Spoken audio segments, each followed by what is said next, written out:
ขอต้อนรับเข้าสู่ช่องป้าจำลองสหายหลายคนโอ้ยาก็ลกบัดนี้ยาก็ลก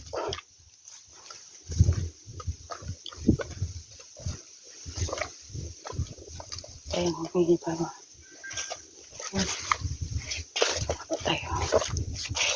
ต้องไหม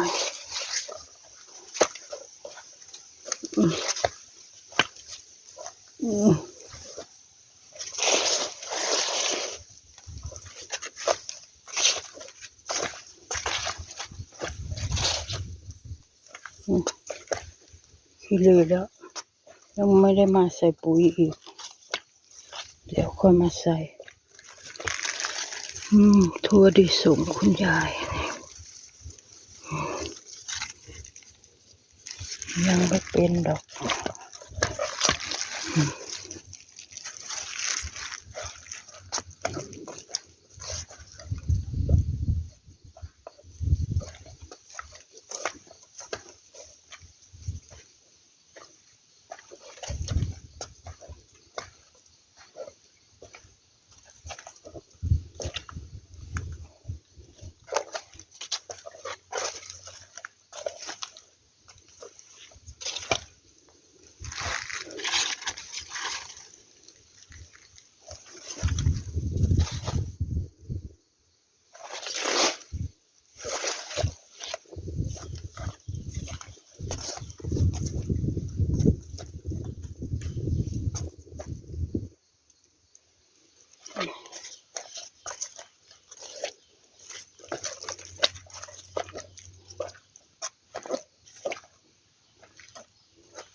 มันฝนจะตก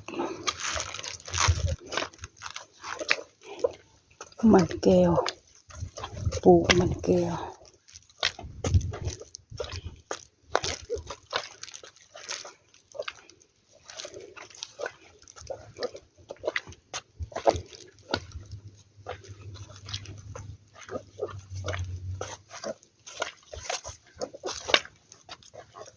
แดดค่อยมาเสียก็ได้มันยังฝนตกมาเสียก็ได้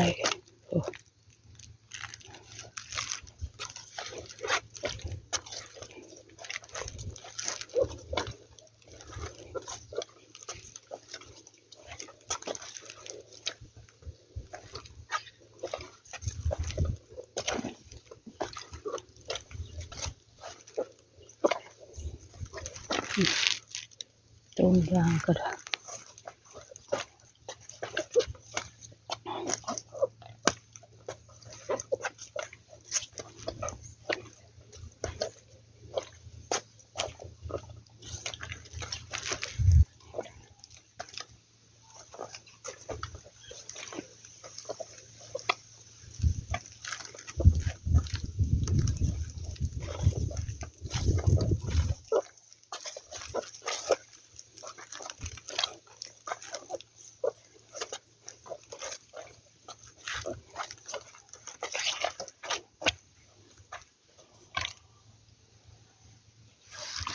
แตงน้อย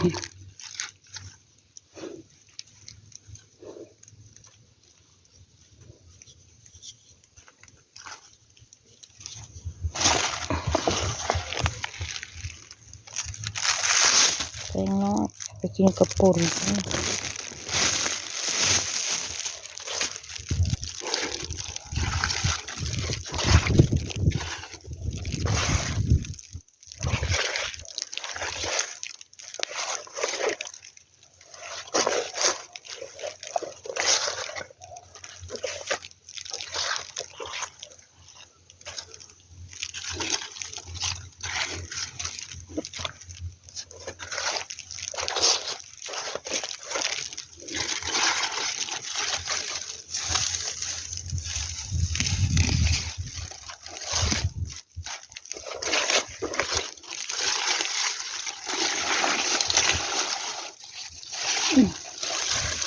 ไว้ป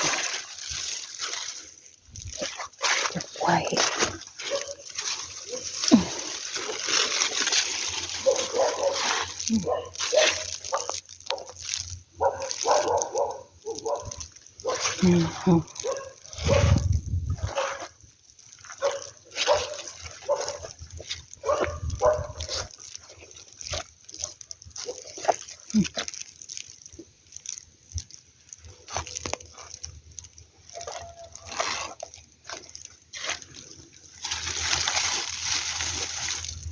ยังบ่สุกปลูกต่อไป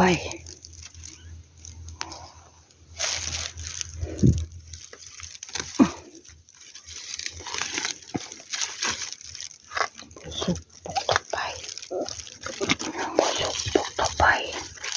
อันนี้ด้วยอันนี้ก็ย้ายขึ้นมาพี่เลยย้ายขึ้นมาพี่เดี๋ยวน้ำจะเอาไปกิน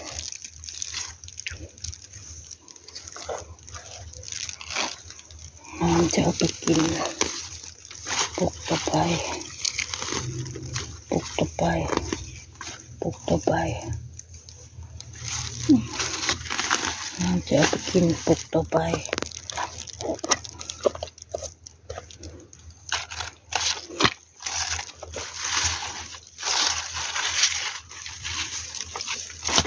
แล้วนี่บ่มีแบบแถวลูกๆนี่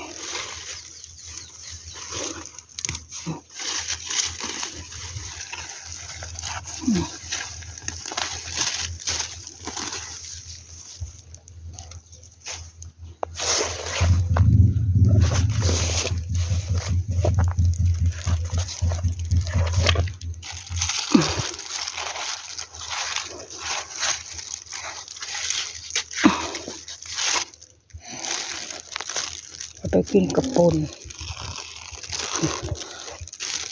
ตีไปตำก็ได้ผัด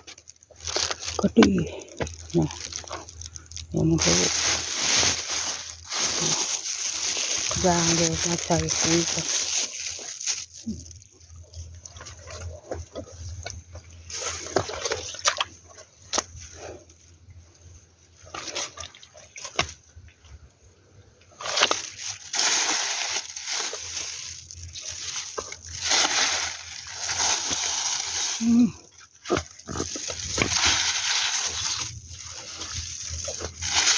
ไม่มีลูกบอกอันนี้แตง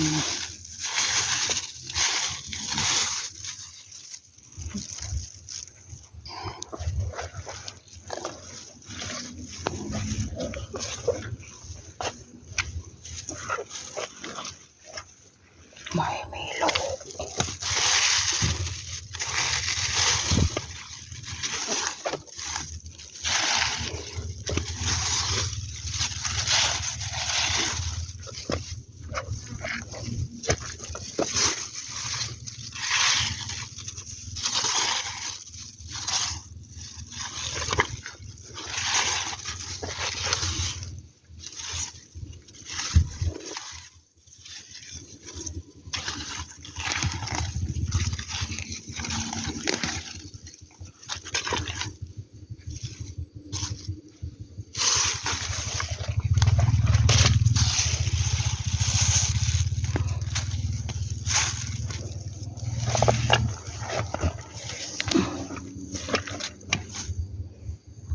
โอเคค่ะ